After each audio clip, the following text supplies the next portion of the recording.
Muy bien, los saludo una vez más, queridos alumnos. Soy la profesora Cintia Mabel Núñez de Misterio Cristiano 1 y hoy veremos la unidad 1, lo sagrado en la historia humana. Los ejes temáticos que veremos hoy son lo sagrado como experiencia universal, veremos las características de lo sagrado, también misterio, el concepto de misterio, sus cualidades. También veremos religión, la definición de religión y algunas características especiales que encontramos dentro de su definición. Entonces, el primer punto, lo sagrado como experiencia universal. La primera aproximación al hecho religioso consiste en observar el proceso de su desarrollo tal como aparece a la conciencia subjetiva del hombre que es o dice ser religioso. Entonces, lo primero que salta a la vista del observador del hecho religioso son dos espacios vitales en los que el sujeto religioso se mueve de manera diferente. Por una parte, tenemos la vida religiosa o el espacio religioso del hombre compuesto por objetos y símbolos, y por otra parte tenemos la vida ordinaria del hombre, la vida cotidiana. En la vida ordinaria, el sujeto se mueve con espontaneidad. Ya en la vida religiosa, el sujeto se mueve con cierto estupor. Para designar este segundo ámbito, o sea, el ámbito el ámbito de la vida religiosa, utilizaremos o solemos utilizar un término clásico, y este término es lo sagrado o sagrado. Y al hablar de sagrado no nos referimos a una realidad distinta de la profana o cotidiana o normal, entre comillas, sino que lo sagrado es la misma realidad natural en cuanto apela a una presencia ontológicamente última. Les voy a contar un cuentito, o no cuentito, una historia, para que puedan entender bien que lo sagrado no está dividido por más que existan estos espacios vitales, refieren a una misma realidad. Imaginen un nogal, un gran nogal. Nogal es la planta de nueces. Mientras el hambriento mira al nogal y piensa en sus frutos, el industrial calcula el precio de su madera, el carpintero proyecta un mueble, el ingeniero agrónomo sueña con una repoblación forestal, y sin embargo, todos estos se mueven en un ámbito profano. No es sin embargo, todos estos se mueven en un ámbito profano, entre comillas. El hombre religioso, en cambio, que también podría ser el ingeniero agrónomo, el carpintero o el hambriento o alguno de los que mencioné anteriormente, en un preciso momento se siente sobrecogido por las fuerzas secretas que se revelan en ese árbol, en ese gran nogal. Puede ser por su vejez celular, por la impávida fortaleza con que resiste a los elementos naturales, y de entrada queda suspenso al verse él también afectado por esas mismas fuerzas superiores. Se encuentra entonces en un ámbito sagrado. Dos espacios, una misma realidad. El paso que pueden dar las cosas desde un comportamiento neutro a un comportamiento religioso ha sido calificado por Mircea Eliade como una ruptura de nivel que le permita al hombre el acceso a través de un umbral que rompe la homogeneidad de la realidad a un orden de ser diferente y definitivo. Y esta ruptura de nivel es la que da lugar a la constitución de lo sagrado como un mundo específico en relación con lo profano. Entonces, como veíamos en el cuadro anterior, dos espacios vitales, pero que refieren a una misma realidad. La realidad se da una ruptura en la realidad para separar de lo que es sagrado y lo que no desde una experiencia específica. Entonces, lo sagrado tiene algunas características a saber. El sagrado o lo sagrado es original y totalizador. En la experiencia religiosa, lo sagrado se presenta al hombre como la razón de ser de lo profano y su origen mismo.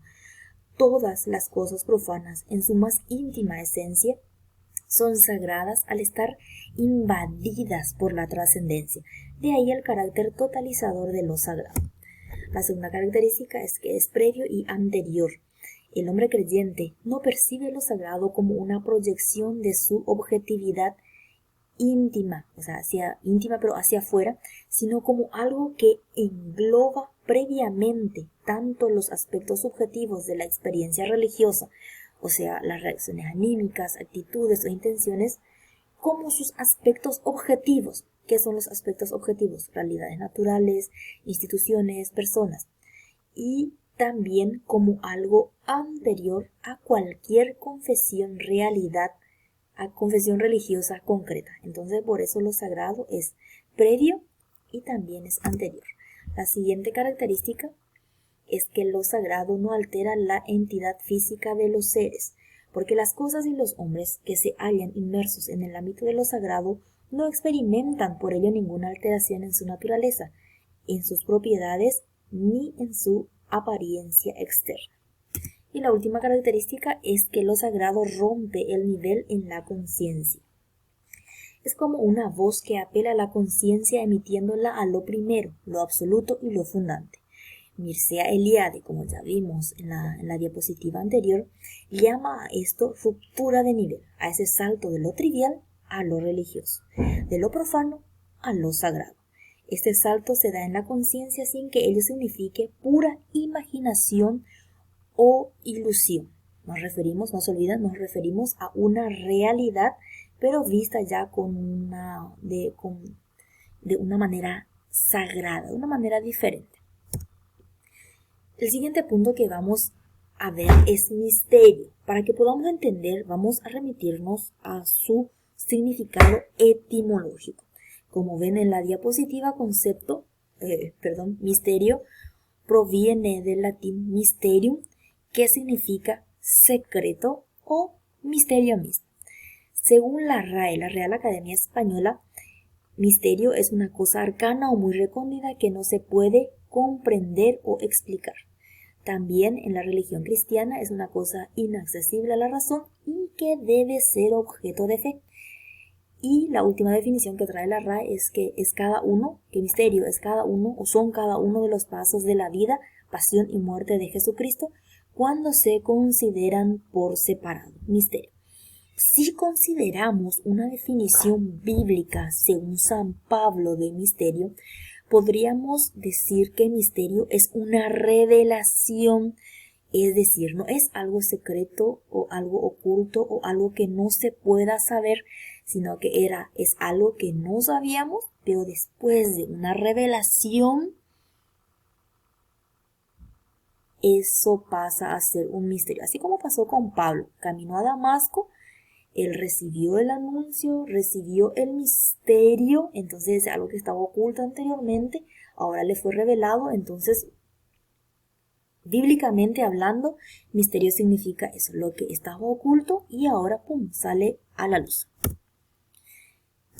Algunas cualidades de misterio son que misterio es real. ¿Por qué decimos que misterio es real? Porque el misterio no es una invención del hombre religioso para explicar lo humanamente inexplicable. Está ahí y se impone indiscutiblemente cuando quiere, con todo el peso de su existencia irreductible a la conciencia subjetiva religiosa. También vemos que misterio es activo, porque la presencia inmanente del misterio en nuestro mundo no es meramente pasiva, sino que se le presenta a la conciencia religiosa dotada de un poder dinámico y una fuerza eficaz que da razón del ser y del obrar de todos los demás seres existentes. También es valioso porque en efecto el misterio es una realidad sumamente valiosa, vale por sí misma y confiere valor a todo lo que existe, o en expresión de Martín Velasco, la que es digna de ser en sí misma y hace digno de ser a todo lo que es. Eso es un misterio, una de las cualidades del misterio.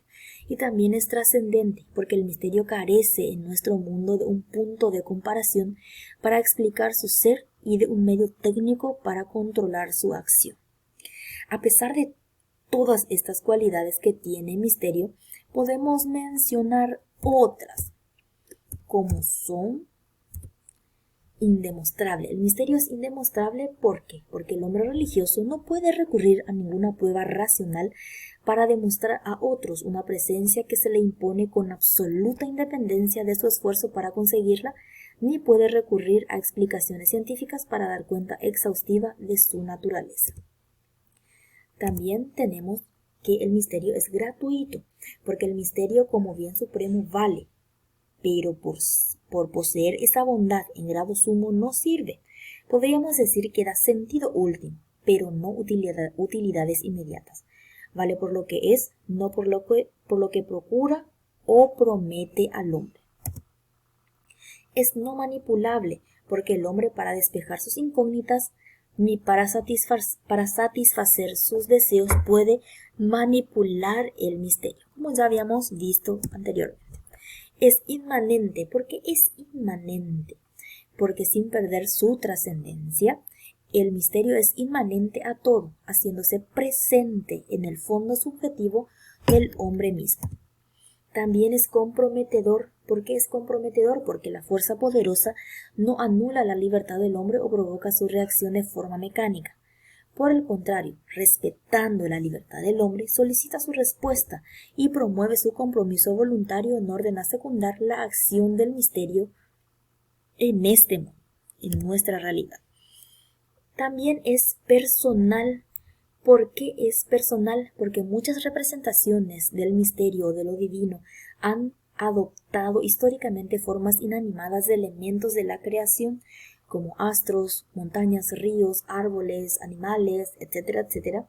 Y este hecho, sin embargo, no se opone al carácter personal que atribuimos al misterio.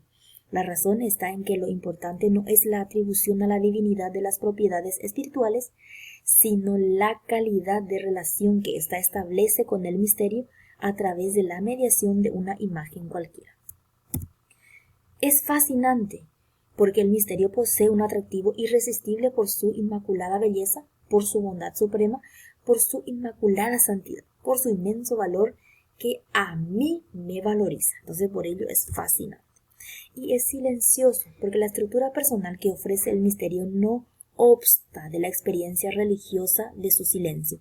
Incluso en el cristianismo, la divinidad ha sido caracterizada como palabra o verbo, y sin embargo, el silencio de Dios no ha dejado de ser acusado, sobre todo en la actualidad, dando origen a multitud de corrientes de opinión.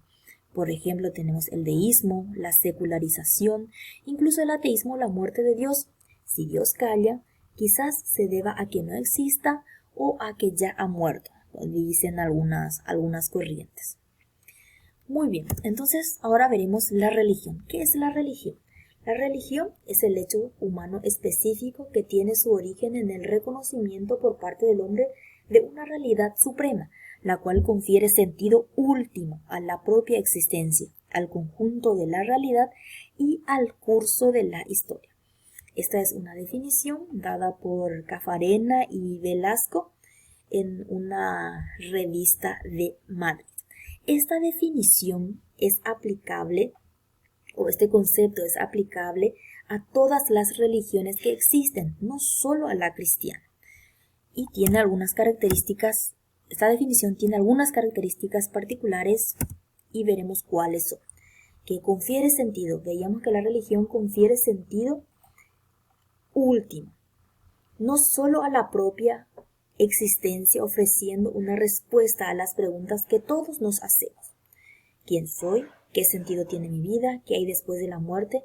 Sino también al conjunto de la realidad, visión de Dios, de los hombres, del mundo, de las cosas y al curso de la historia, relaciones de los hombres y de los pueblos, etc.